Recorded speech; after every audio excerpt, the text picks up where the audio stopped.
What about you? You nervous for your date? Yeah, a little. A lot. There's nothing to be nervous about, right? Just relax, be cool.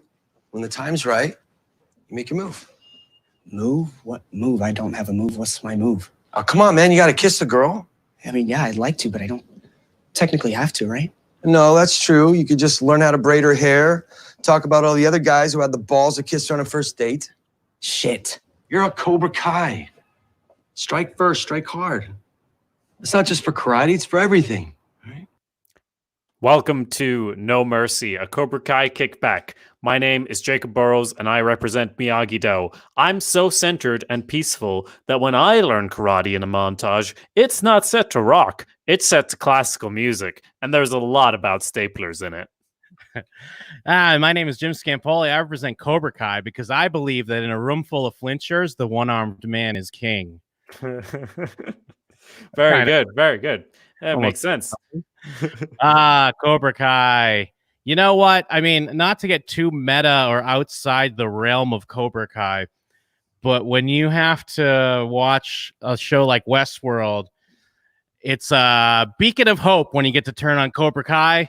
Cobra Kai Season 1, Episode 7. This episode is called All Valley, and story by Josh Heald, John Hurwitz, Hayden Schlossberg. Story and teleplay by Stacey Harmon. Directed by Steve Pink. And, I mean, the nostalgia... Now, is it nostalgia at this point, or is it just backstory? Because, you know, the shit be hitting. Am I wrong? Sometimes the Karate Kid be hitting different when you're watching Cobra Kai. It be hitting, Jim.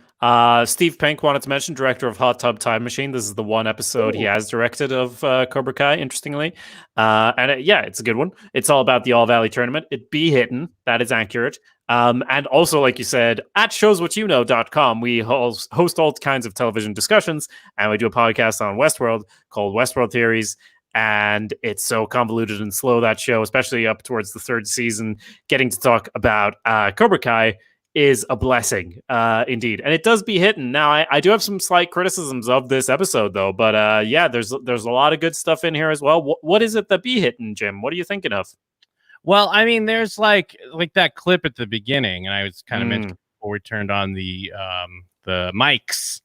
I didn't notice that before when I watched the season, like the quick, like Miyagi, balances everything. Strike first, strike hard is everything.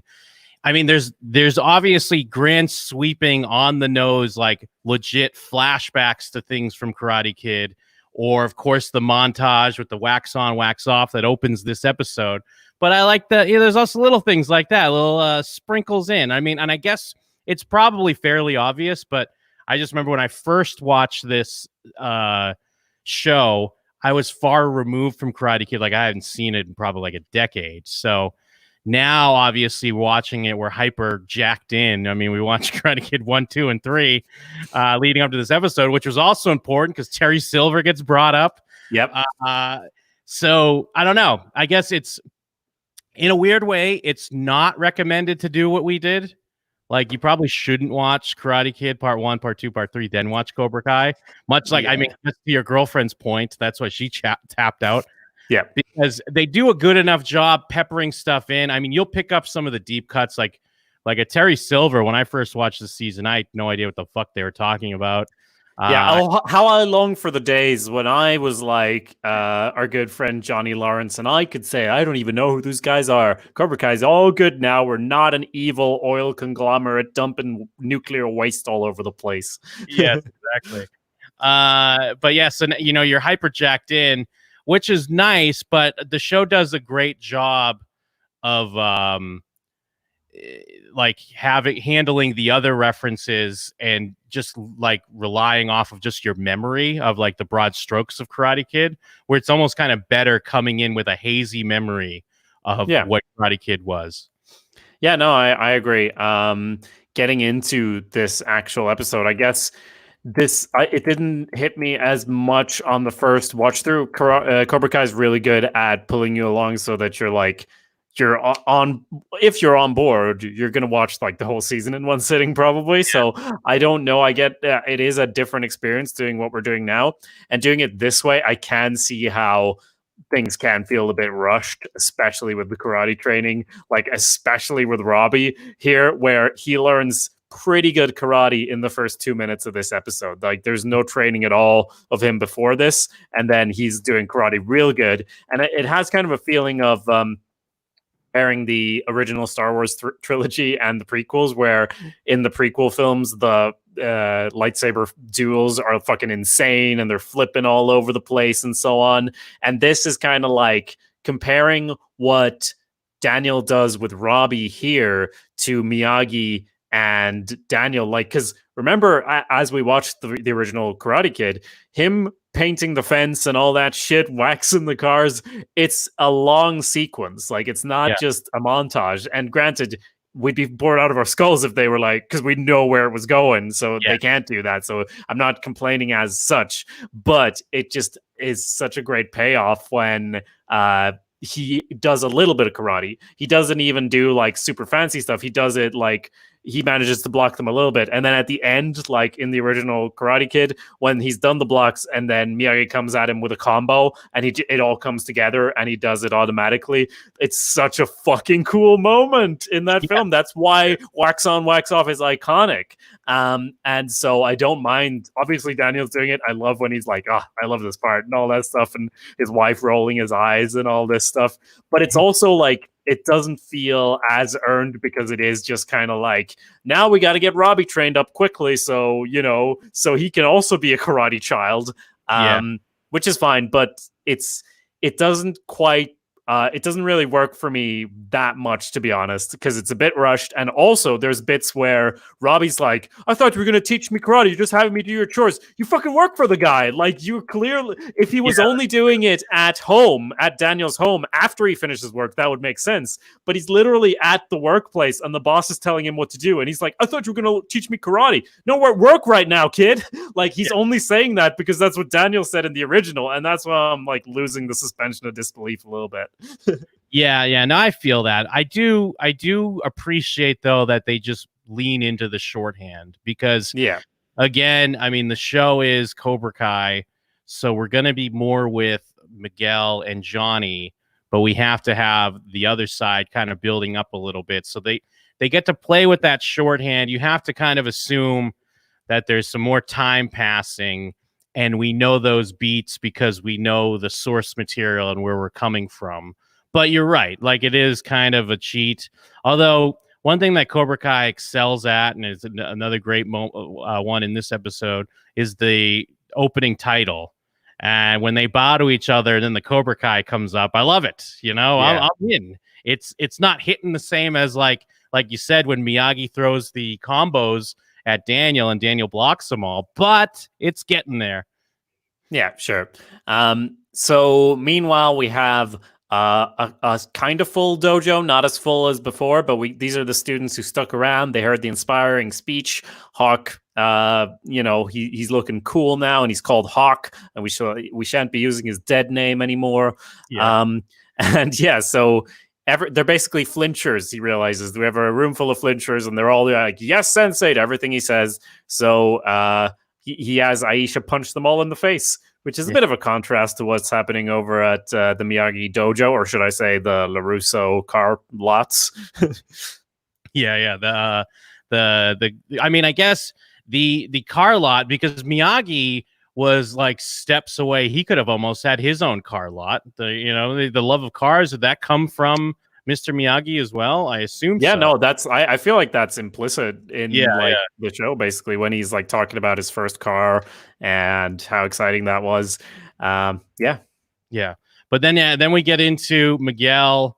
Well, first we have Johnny seeing that the All Valley tournament is coming up. I mean, the one we knew of 30 some odd years ago was in December. This one's in May. All right, suspension of disbelief, I'll allow it. But I like seeing more of these moments here. I love Miguel and Johnny together. So we got a little bit talk about the tournament, and then we get some girl advice where we have, your Cobra Kai, there is no. And I'm pretty sure there's no. Well, yeah, of course. I mean, even Johnny understands, like no means no. Yeah, when you're getting physical, but not when you're just like stalking a girl to make her go out on a date with you. Like, yeah, exactly. It's still like, yeah, but like she doesn't have to like you originally. You make her like you. Like, oh, okay, cool, Johnny. That really worked out for you, didn't it, with Ali? yeah, exactly. Also, I'm pretty sure he just, I mean, we're all on board with Team Johnny, but like in the original Karate Kid, he does kiss her without consent because Daniel's looking. Kind of a dick move. That's true. That's true. Yeah, because he has to get Daniel all worked up, which I was listening to a podcast discussing the Karate Kid this week because I'm that fucking dude. And we kind of glossed over it when we discussed the Karate Kid, but when he gets the spaghetti on him, there's no way there's that much spaghetti in a plate. Like there's so much spaghetti. It's an insane amount of spaghetti where it makes sense that adults in a restaurant would start laughing at a kid who had spaghetti all over him because you don't even see it. Like you hear it happen off screen and then it cuts. And I assume like the director or something's like, no, we need more spaghetti. Like throw as much spaghetti on Daniel as you can on his white. Use all the props. We used a lot of the budget on spaghetti-based purchases, so we better like really. I want to see the money on the screen. It's not one of those where you assume someone's holding their plate of spaghetti, they turn around, accidentally like push it into your chest. No, I guess it was like a whole table's worth of spaghetti was just dumped on him. Oh yeah, it would have been a whole pot. It's got to be a whole pot. I don't know if we see a pot on the floor. I don't remember exactly, but yeah, no, it's more than a plate for sure. Yeah. Wait, was this relevant in some fashion? No, just when you talked about the scene where he kissed Allie with an eye, it reminded me because that's exactly what happens right after. But yes, anyways, Robbie's friends, his bad friends, show back up, and they're like, "Hey, you got this job. Give us the security key." What they're gonna like? What, steal cars? I guess they're gonna boost. No, he's like, oh, you can't steal cars, and they're like, nah, just like fenders or whatever. And I don't know why they say that to make it more believable that he might agree to it, sort of thing. But I guess most of my problems with Cobra Kai season 1 thus far, and again, huge fan, not real problems, but like since we're going into detail, his relationship with his friends, where he's like, like we talked about with the laptop sale, of like, he doesn't understand that they're also scamming the people trying to buy the laptop, but he's like, what? We're doing this now? And then here he's like immediately on board with Daniel-san, and he fronts to these kids because he fronts to himself, and he says that, I'm still doing it to mess with my dad. I'm going to quit soon. We know that's not the case. But yeah, these guys have to get kind of threatening and like, we're not going to steal a car. We're talking about like stereos, rims. That's what we're doing. But yeah, he says he doesn't even have it, and they start threatening him to get like the security key or whatever. You know what I was thinking about too with this Robbie, and we've talked a bit about how it's like, kind of a convoluted way around to get him with Daniel, and so he can be, so Daniel can be the Miyagi to him.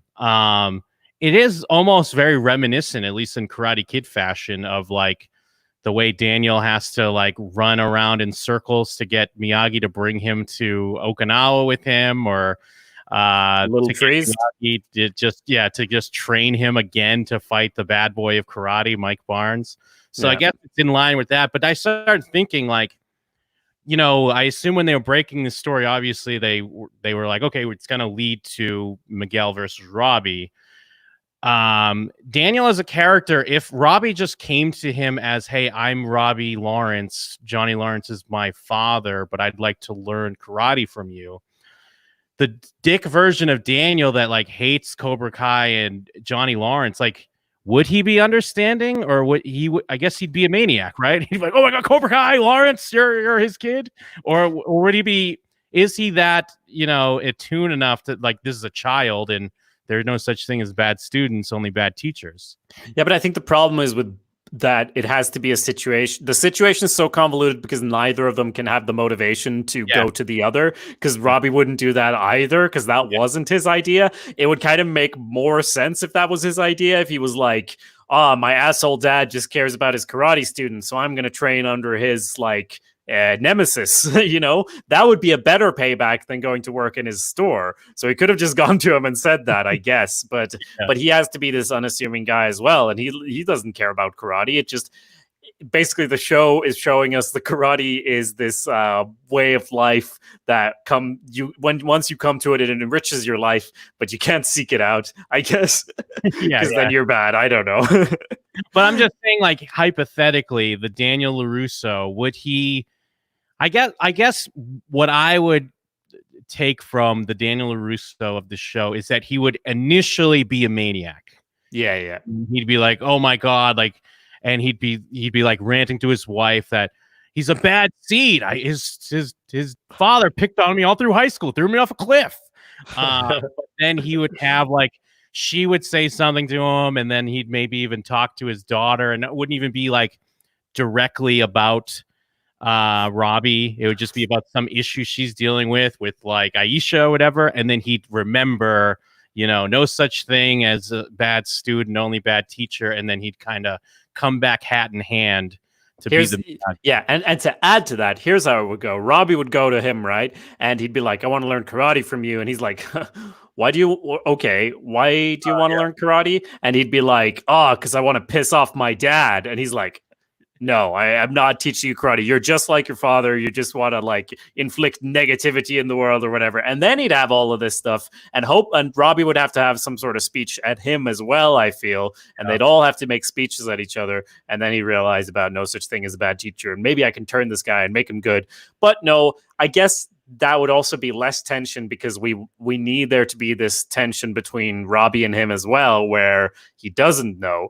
I guess that could still happen and he couldn't know. Anyway, we're not re-breaking the story right now. That's a different podcast. I was just thinking like, because Daniel, like kind of the dick version of Daniel pops up in this episode. So I was just kind of thinking like the way I do understand that a lot of viewers of this show like hate Daniel, and I can't hate Daniel just because of the Karate Kid. But I love Johnny as well. I've always said that they're the will they, won't they. I just want them to be best friends. Like that's my one wish. But I can see it, like, especially in this episode where he has to be all petty and, pop up at the meeting for the Cobra Kai lifetime ban or whatever. But I also do appreciate and love the small, like, references to Karate Kid 3, where, like, that's because, Mike Barnes and Terry Silver, like, ruined their whole plan was to, like, boost up the image of Cobra Kai. And, there was going to be Cobra Kai on every corner in the valley, but they actually destroyed it completely. And I love that it has to cut to Johnny Lawrence to be like, "Look, I don't even know who that is." The only reason that, like, I guess not the only reason. It was fun talking about it, but the reason I'm glad I watched part 3 of the films is that insane Daniel makes more sense. And I don't think the people who are complaining about Daniel, like, watching Cobra Kai have taken a deep dive and watched Karate Kid Part 3. Because if you watch that, and everyone's insane in that, right? Like, everyone behaves really strangely. But if you watch that and accept it as reality, you have to also go, we can't allow Cobra Kai in this fucking tournament, man. And like his whole thing of like, no, they're always bad. Like, you can't trust the Cobra Kai is totally justified because Silver like manipulated all these situations to make it seem like he was a friendly guy and Kreese was dead. And then they jumped out at him and beat him up. And then they tried to like kill him in the tournament. Like, I mean, never mind his over like exaggeration of the bike clip. Like in Karate Kid Part 3, they were gonna let him fall off a cliff. Like that was a real cliff. Like first they're gonna let him drown or something if the tide came in. And then secondly, when they did go to let him up, he was almost gonna let him and his friend die by like, threatening to cut the line or just let them go. So yeah, as a 19-year-old kid or 18, just out of high school, trying to start a business with your friend, college money, and billionaires are showing up trashing it all the time. Well, no, a kid's showing up trashing it all the time because he wants to fight you, and then a billionaire's pretending to be your friend to fuck with your head. Yeah, because you beat Cobra Kai once. Like, why? Because you won the tournament? Oh, we're gonna destroy them. It absolutely I completely agree. Karate Kid 3 does completely explain away the way Daniel would be like, no way, Cobra Kai is evil to the core, because who wouldn't believe that if that was your life? Yeah, the only bit it doesn't explain away is I don't remember if it's in this episode or a different one, but when he says like, no, Mr. Miyagi's little trees was a solid business idea. That part is still not true, Daniel, and you're Yeah. insane for thinking that. Yeah, I mean, this is definitely a Karate Kid 3 heavy reference episode. Yeah, because I swear, like when I first watched this without having Karate Kid 3 fresh in my mind, I'm just like, oh, look at these funny little jokes. Imagine if there was a store called Mr. Miyagi's Little Trees, and it's like, no, that was a thing. I had no idea that was a thing. It sounds like a joke, right? It doesn't sound good enough to be in the Karate Kid universe. I'm sorry, part 3, it just isn't. But yeah, getting back to the episode, I'm gonna fast forward through a couple of scenes unless you have something to add there, which is Miguel does strike first, and he persists as well in an emotionally mature and not bad way by just going, wait, what if it isn't a date after he gets turned down? Because I mean, the natural thing would be to go, she turned me down, I'm gonna go be sad now. And it's only because of Johnny Lawrence's advice, it's not always the best, but it works out in this case that he's like, you know what, I'm just gonna push it a little bit, but like in a nice way, and say, what if it's not a date? And we'll just hang out. And it works. It pays off. Good for him. Yeah, one thing I just want to call out, and again, I think I'm always kind of praising the kids when we discuss these episodes. And I think one of the things I was thinking about with this episode is that the kids look like kids. And I mean, I guess they are. Like, I mean, I think the actor that plays Miguel is like 17, or probably at this point he was like just like 16 or something. So he was playing the age. It's not like when you turn on Riverdale or something and it's like a 28-year-old kid being all, being all like fucking sexy and doing whatever the fuck, you know what I mean? So I just like appreciate that it feels like these are kids and they're in high school and they're played by kids. It's not some bizarre standard teenage melodrama. But yeah, and I don't know. I just like I've talked about, I think in the last episode, I think Miguel's like the heart and soul of this show, and I'm always rooting for him. And he's that, but he's also in a weird way a potential Walter White, because he's hanging out with Johnny too much, and you get too worried that maybe he'll rub off on him too much. But I guess we'll see how that goes. Yeah, about the ages. So the first season came out in 2018. It was obviously filmed before then. I don't know. Probably late 2017. But so guy who plays Miguel, Solo, is 17 years old in 2018. Girl who plays Samantha is 22 years old. Oh, I'm surprised. She does look younger, but yeah, give it to him. Yeah, it makes sense. It works. So he persists, gets the date, not date. Then we have a quick scene where Robbie is doing some sneaky shit, filming Daniel's wife, put in the code. So he has the code. So why does he do this? At this point, is he going to go ahead with it? Because otherwise he doesn't need the code to tell the guys to fuck off. So I assume he's going to go ahead with it at this point. Yeah, I think there's just that battle still happening. He still thinks he's going to do it. And we're showing that he is still kind of he has that bad part of himself. And he, just like his bad friend said, he's pretty ingenious. He's got a knack for it, at least. It's in his blood, I guess, his Johnny Lawrence blood. Yeah.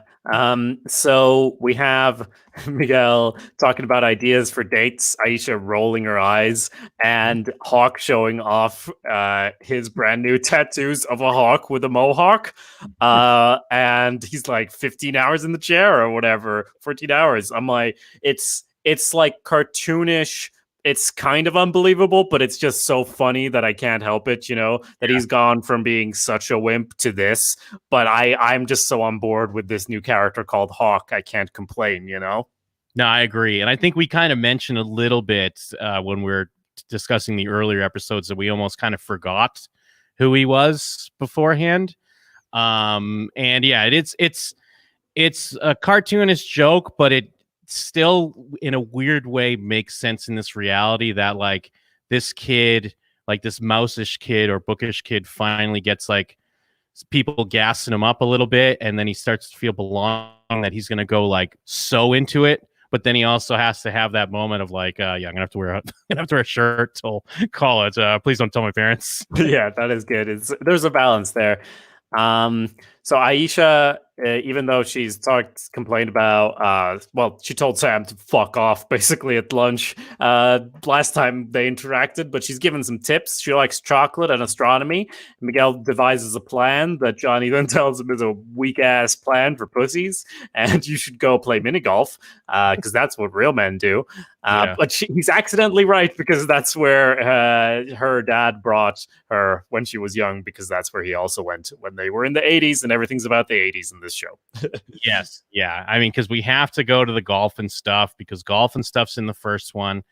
I like that it's another thing that Daniel and Johnny, I mean, besides Allie, but it's like this weird thing they have in common. They both love the golf and stuff because they were kids at the same time, and that was the place where you went. So yeah, it is that is pushing it a little bit because it's not quite the same shots. Because I double checked, I was like, are they doing the same shots? Like some of them. I mean, they are playing the hockey game, which I can't imagine is still there, but maybe it's still there because I do believe the golf and stuff is still there. You can go there if you want. But they're playing the hockey game that Allie with an eye and Daniel played, and they do kind of the same camera pan almost like from this, like we had the sign, and it's like a camera pan shot kind of coming down from a crane or whatever as they pull up. But I'm loving it all.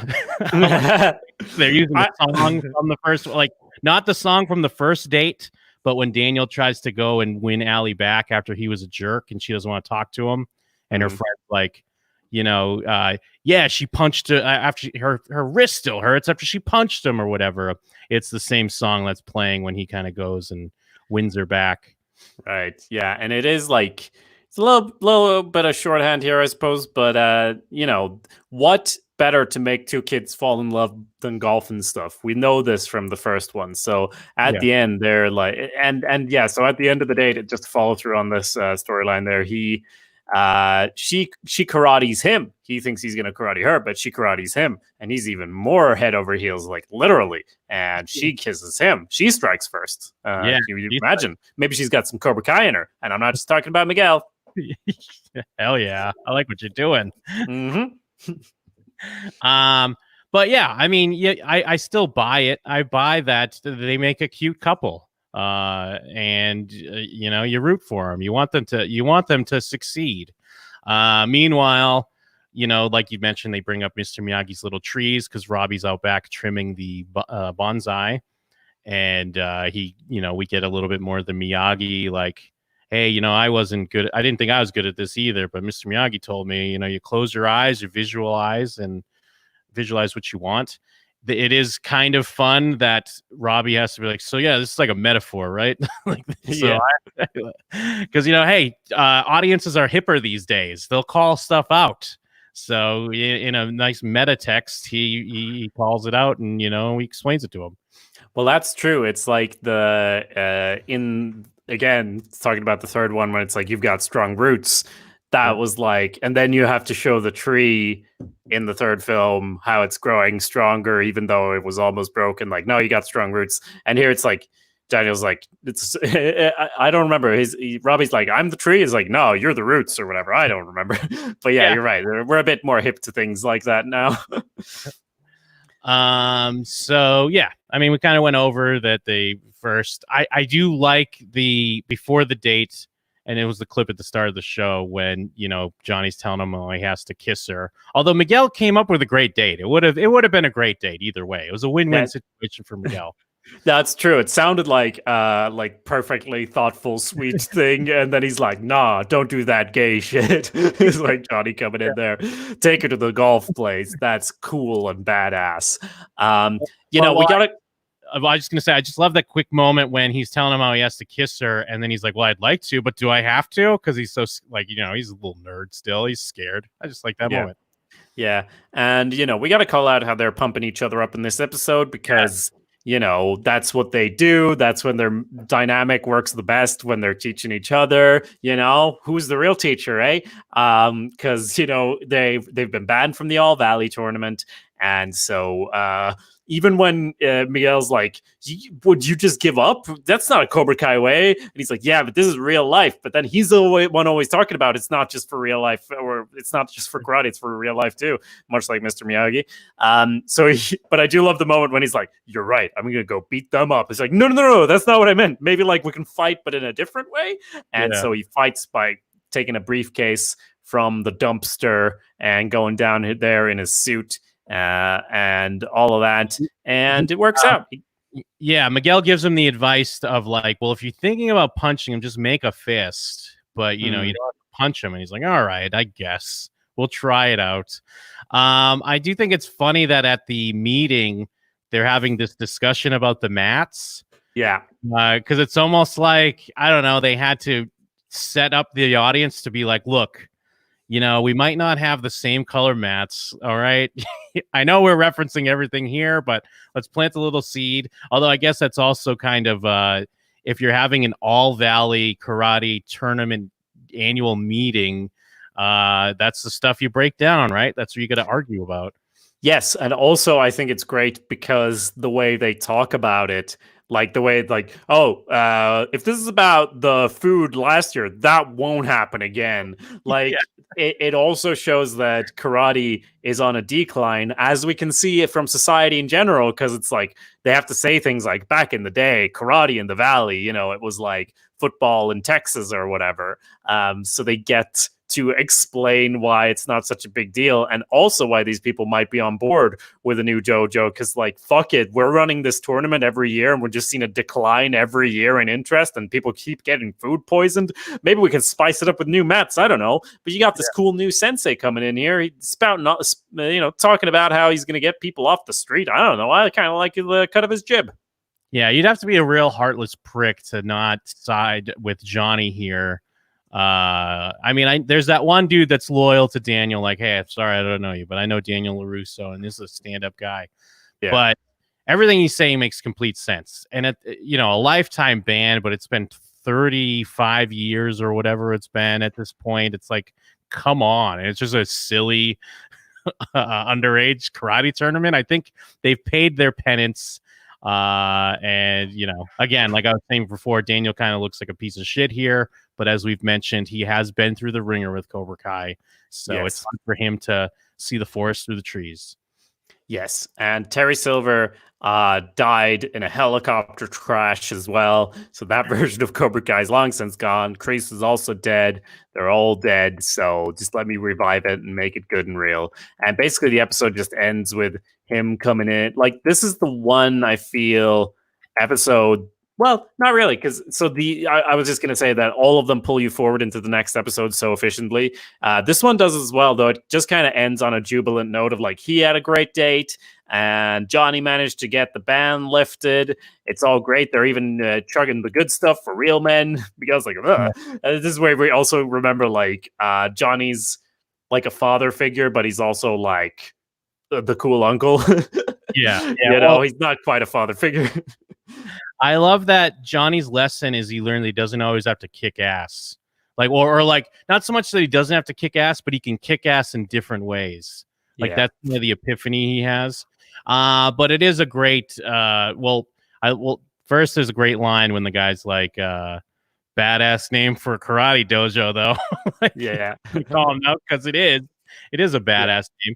But when they have that, it is like that celebratory moment between Miguel and Johnny back at the dojo when he's like, who's the man? And he's like, I'm the man. And he's like, wait, you're the man too? And they're all like excited. And as you said, they get the real toast. This will put hair on your balls. Is that a good thing? Of course it's a good thing. Yeah. And here we go. We're off to the tournament.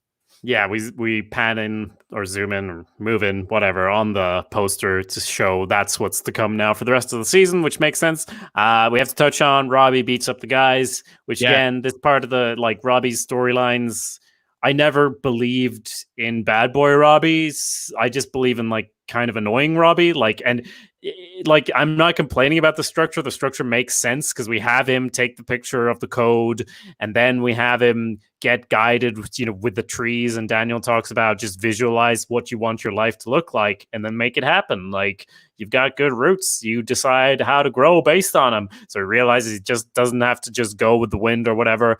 But still, I just want him to be more of a piece of shit. Like, make him a real piece of shit. We love Johnny, even though he's a piece of shit. So why can't Robbie be a piece of shit? Because I never really believed he would go through with it. And then even at the end of the fight, where I guess he does get beaten up, I don't quite remember, but he's on the ground and he points up and there's a camera. So like, couldn't he just have started by pointing to the camera? I don't know. Yeah, I do like it though, because he doesn't quite win. I mean, he uses some good defense and he fights back a bit, but then. I do like the moment where he kind of blocks that first punch, and it is kind of like a revelation to him, even though he kind of did it. But, training with your sensei is one thing, but an actual real fight is another thing. I still like how it all plays out. I like the fact that they do show there's a piece of that Robbie's still there, even though we've kind of always known that it was always only a small piece. And he could have done it if he wanted to. So it wasn't just one of those things of like, he shows up, but it's like, I couldn't get the code anyways, so let's fight. It's the fact that he could have done it, but he didn't. And yeah, but like, again, I know I'm nitpicking. I don't mind it. I do like the whole, I even like the storyline, but like when he blocks the first thing, he looks at his hand like, whoa, even though he went there to basically tell them to fuck off. I've got the code. I'm not giving it to you. He knows there's going to be a fight. He's been training to fight for presumably weeks. And that yet I get that it's his first like real fight, but just the fact that he looks at his hand like, whoa, I just blocked that. You knew he was going to punch you. Like, they told you they were going to beat you up if you didn't do this. So he knew there was going to be a fight. Anyway, yeah, I'm nitpicking. Well, maybe if anything, it's just like, it just shows he's surprised at instincts. It's muscle memory now. It's not even that he's thinking about it, but you're right. Either way. I know. I guess that's, that's all Valley. That's episode 7. That it is. And I mean, if you have thoughts on Robbie's storyline or any of the storylines, feel free to email us. We may have sort of a catch up after the first season. I don't know. If we get some feedback, you can send it in to showswhatyouknow@gmail.com, and we'll include your comments in the discussion. You can also go to showswhatyouknow.com for all of our other shows. We talk about The Sopranos. We make up our own television shows, all sorts of nonsense at showswhatyouknow.com. Beyond that, I think there's just one more thing to say, Jim. Oh, what's that? Strike first. Strike hard. No mercy.